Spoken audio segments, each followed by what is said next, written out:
Yung buong pamilya na pinatay namin, hindi yun kay Bersabal. Kanino yon? That is the Patasaha family. Oo.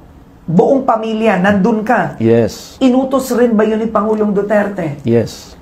Narinig mo, nakita mo, o sinabi lang sa'yo? Hindi, personal. Buong pamilya, nandun ka. Yes. Inutos rin ba yun ni Pangulong Duterte? Yes. Narinig mo, nakita mo, o sinabi lang sa'yo? Hindi, personal. Buong pamilya, nandun ka. Yes. Inutos rin ba yun ni Pangulong Duterte? Yes. Narinig mo, nakita mo, o sinabi lang sa'yo? Hindi, personal. Buong pamilya, nandun ka. Yes. Inutos rin ba yun ni Pangulong Duterte? Yes. Narinig mo, nakita mo, o sinabi lang sa'yo? Hindi, personal. Kasi ganito ang nangyari dyan. The surname of Patasaha. Surname yung tao na subject namin. Na operitan itong tao na ito, Si Patasaha. si Patasaha, i-abduct namin ito sa Jinsan, dalhin sa Davao kay Mayor Rudy. At tapos? Yun, nag-operate kami doon, nakuha namin, kaya lang dito, nung naharang namin yung kanyang sasakyan, pero on board doon ang kanyang buong pamilya.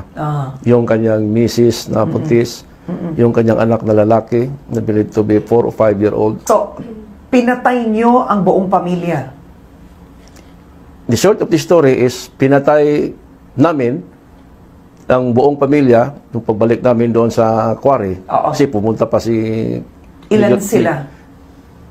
Ilan yung pamilya? Yung doon sa loob ng bahay is 4. Yung sinasabi ko, Mr. Patasaha, yung Misis kanyang niya. father-in-law, yung kanyang katulong na lalaki, at saka yung housemaid. Okay. Yung misis niya, nandoon sa labas ng bahay, may nipahat doon.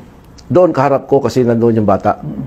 So yun ang nawitnessan ko ng pagpatay sa misis niya, yung hinatak siya ng kasamahan ko si SPO4 Binlaod kasi narinig niya yung mga putok ng baril, yung mga suppressed gun balls. So, tama ba to, Arthur, to say sila ang bumaril, pero nandun ka Nandoon ako sa team? sa team. Ang pagkatapos na nawitnessan ko personal pagpatay kay Mrs. Patasaha, yung anak niya hindi ko alam kung paano napatay, binaril mo yun ni Ben. Kasi kasama nung nakabulagta yung si Mrs., nandoon na yung bata sa kanyang paahan. Yeah.